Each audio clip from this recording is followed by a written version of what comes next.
Alright guys, Phantom time. Yeah, so I didn't really fly the Phantoms, neither this one or the US versions, and of course also not the Great Britain versions, because when they were introduced, I've flown this and it was completely off. So the aim of the gun was basically shifted to the bottom a little bit. It wobbled around. The dampening mode was bugged so that it would go into a flat spin when you pulled too hard. But everything seems to be resolved now, excuse me. And that means that for me, this is now actually flyable. But today I want to focus on one specific thing, and that is the use of the radar missiles right here. So the AIM-7Es, these have, let me quickly check, AIM-7E. So they have a launch range of 50 kilometers. I rarely see players use these in Sim. They just rely on, well, either bombing the bases with a massive bomb load or using the normal sidewinders for air-to-air combat. But that is, I think, only because most people don't really know how to use it. So let me quickly show you in test drive how to use the radar missiles properly. Not just fire them, but properly. So let me change the loadout first. And now we create a custom mission from the test drive. You can select the different scenarios right here, and I just get the intercept bomber mission. Like so. And oh yeah, let's enemy bomber. Yeah, let's disable the fighters, just focus on the bombers. It doesn't matter what planes they are, of course, bigger targets lock on easier, but it doesn't really matter. This is just for demonstration purposes. And after we are done here, we are going into a match and actually try to use these missiles accordingly. So this is the goal of today's video. And for that, you need to bind two buttons. And that is, as I have done it, switch to secondary weapons.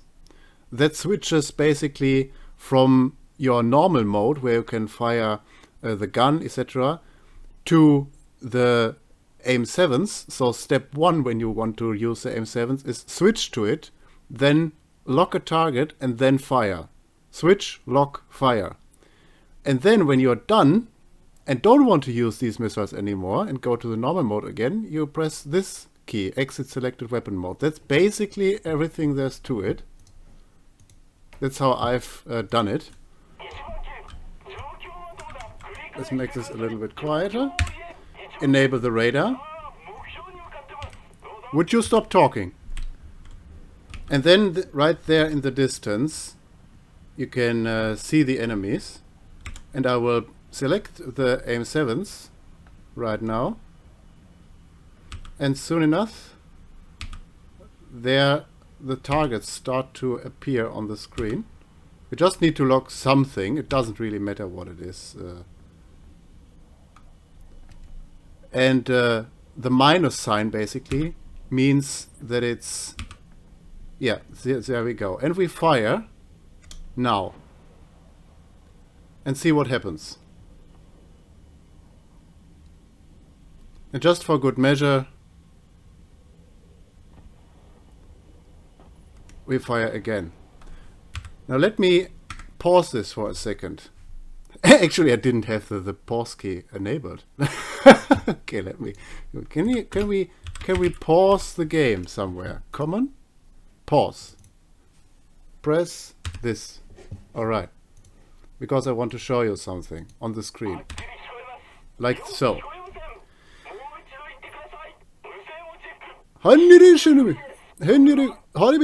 Yeah, okay, so Right there in the radar screen, you have the locked target, which is a normal minus sign. The equals sign is a friendly. So when it's just a minus sign, like it's displayed here, it's an enemy.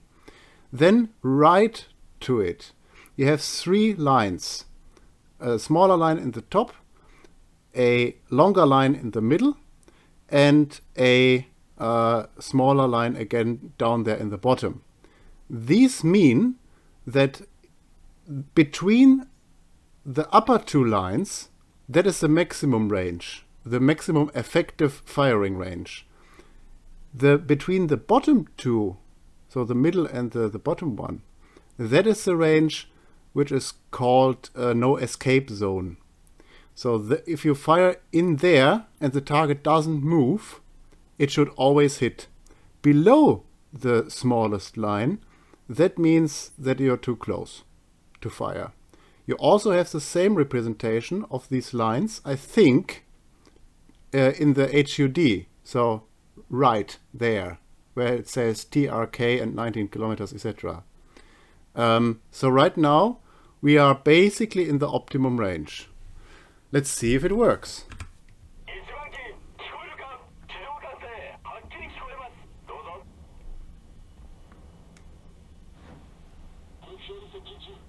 Yes, see? I just fired one off because why not? But as you can see, we just killed 2. I think 2 targets right there. And this is really how it works. And the advantage of that is that normally in air-to-air combat, you need to get up close and personal, like so, for example. Now I'm enabling the sidewinders. Of course, it doesn't work because it's prop planes, but yeah, like so. And then you need to get close. But with this, you are able to lock onto targets that you know are enemy because you identified them before on the radar as enemy, and you can lock them on, head on, and then fire at them without them mostly knowing that you're actually fired on them before they can evade anything from like 5 kilometers or so. And that is really, if it works, it does not work all the time. Of course, it is an yeah, it doesn't work all the time. That's what I want to say. For example, now we are too close, right?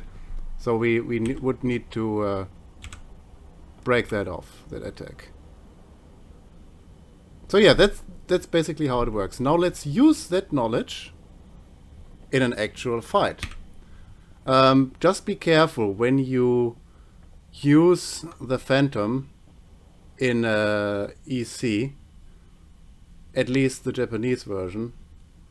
It costs about 45,000 SL to repair this.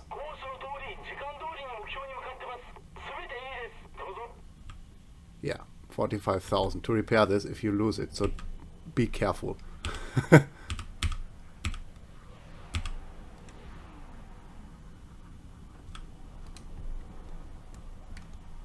I think we are too close.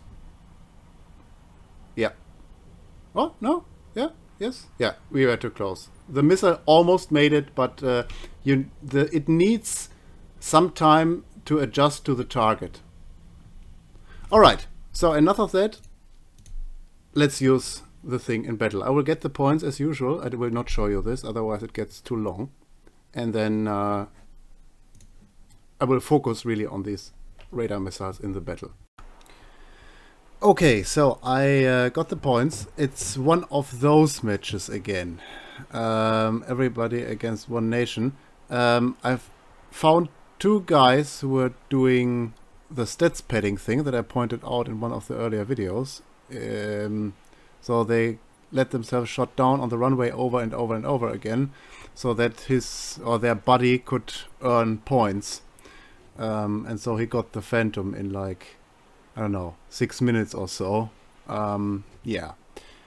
So yeah, we we. I don't know if I can demonstrate or what I wanted to demonstrate, but since it takes so long to get the points in a legal way, we will go with this anyway. So here we go. Phantom. Yeah, 22,000 just to spawn in, 40,000 if you die. So if you do nothing, you spend 60,000, over 60,000 just for... Yeah. All right.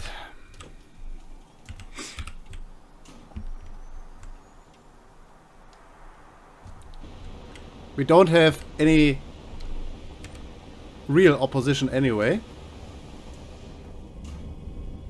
So we might as well go directly with the sparrows activated.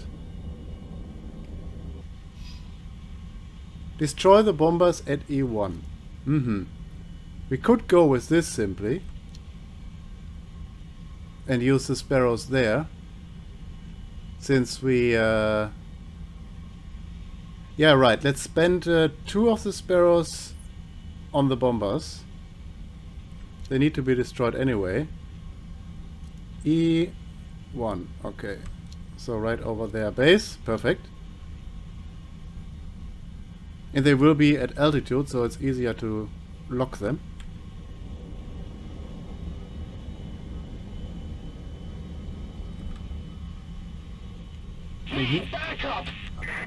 I could hear something behind me.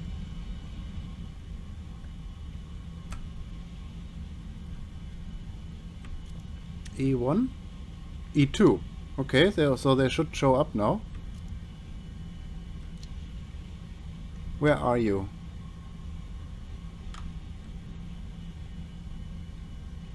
I'm not in the wrong spot, am I? Oh, no, there they are. Okay. Okay, there are targets. There is one. Locked one. And... fire. This is of course not optimal because I'm firing upwards, right? So that means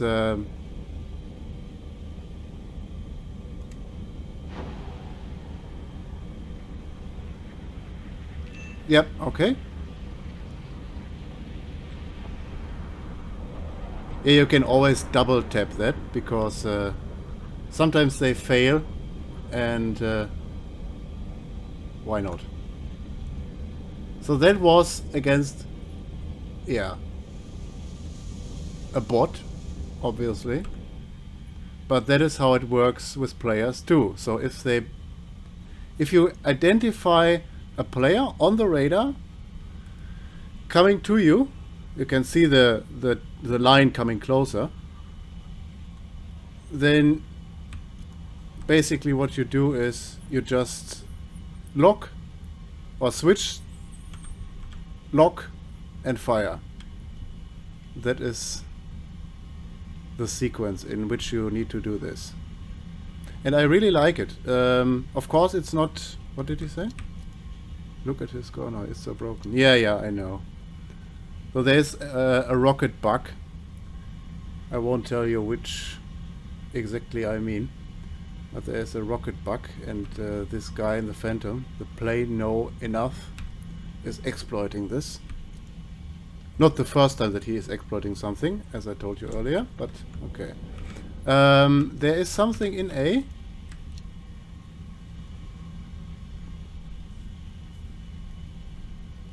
Let's see. Nothing on scope. Or maybe this. Yep, that's an enemy. Getting the things ready. And fire one.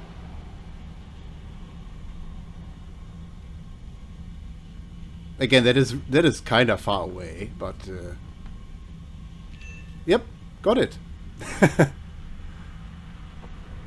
And that was actually a small target. That was just a bot, the TA-152. And this is how it works. I like that. Oh, we are right over their runway. Which has been bombed to bits. Or not actually bombed. It was the Phantom. Yeah. Okay. So they are still capping.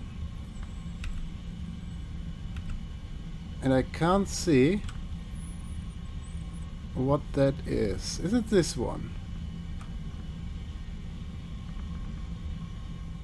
I'm not so sure. Could be, right? Yeah, and as you can see too, I'm always flying in dampening mode. Just because it's much more stable. Oh yeah, see? I have a lock. Fire. That yeah, that doesn't work. Because... Why didn't it work? Because it's against the ground. And... well, that's weird. That is really weird.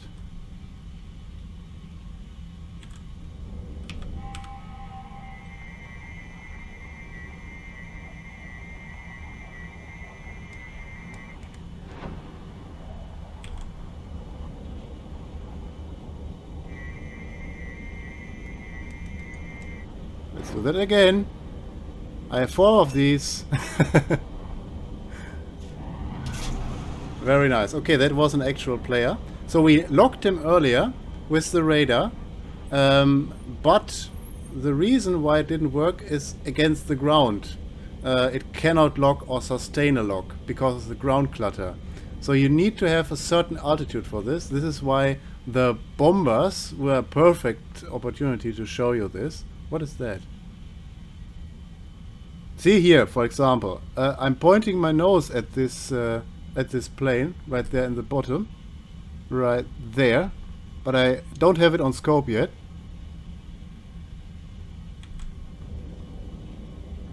Because I'm looking against the ground. This is another reason why you should not dogfight in this. Oh, that's friendly, okay. Yep, must be friendly. But a good radar... And victory will be ours. A good radar is perfect, really, for these kind of engagements. And in the Phantom, what you don't want to do is do this crazy dogfighting, edgy maneuver stuff, whatever. You just go fast, relatively high and straight. You identify the targets via radar, you shoot them with the radar missiles, and only use the sidewinders if the radar either fails, well, because you're too close to the ground, or you're in a desperate situation. Everything else has no justification for for this. You don't want to actually fight in that thing. Oh, poor thing.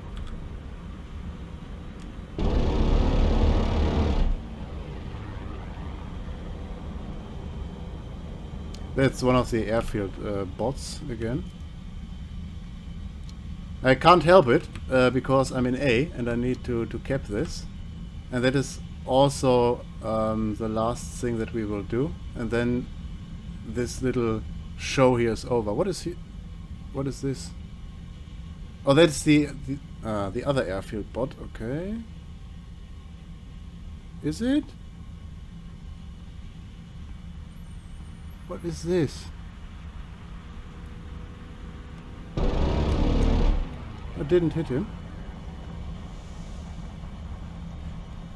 Yeah, it's funny when targets are too slow, then you can't hit them too. It's like fighting a 0 in a 109 or something.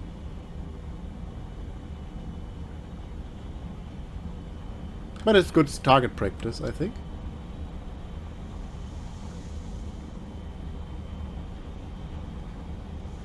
Yeah, this will not work, I think. He has... Oh, I hear something. Shouldn't do that. that is potentially dangerous. Even if it's a bot. Or especially when it's a bot.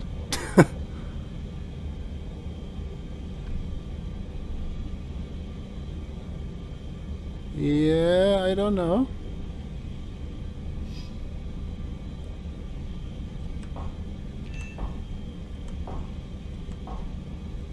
Flaring.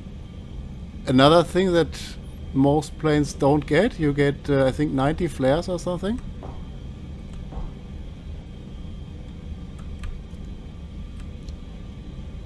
And what you also get is no back visibility at all.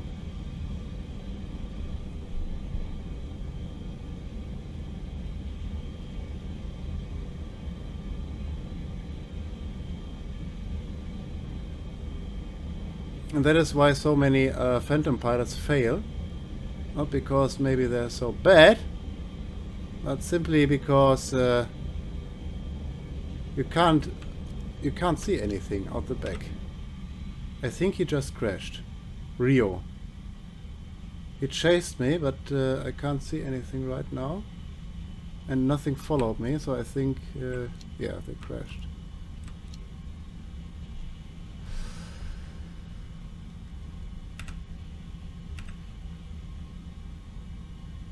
And yeah, I have to say, with this dampening mode, I can really use the Phantom. It's not wobbly. Let me demonstrate what happens if I disable this.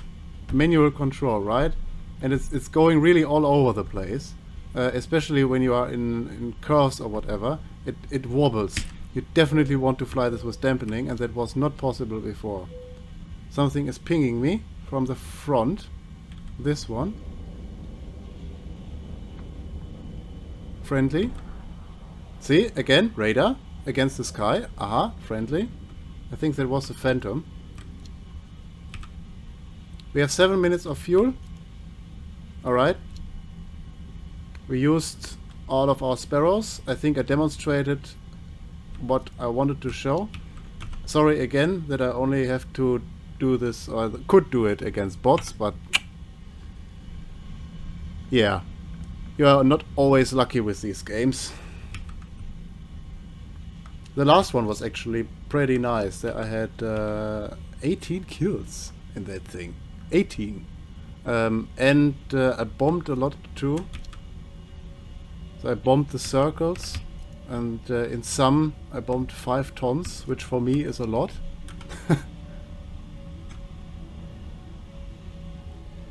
Yeah. So this EJ Phantom and every Phantom with that type of radar and that type of missiles is really, really good, in my opinion. Much better than before the update, because you can actually fly this now and it doesn't spin out of control. It's really cool. I like it. So without further ado, guys, I don't want to get this video to be so long. Enjoy the landing, and until the next one. Maybe the next one will actually be this Phantom again, just with a proper match.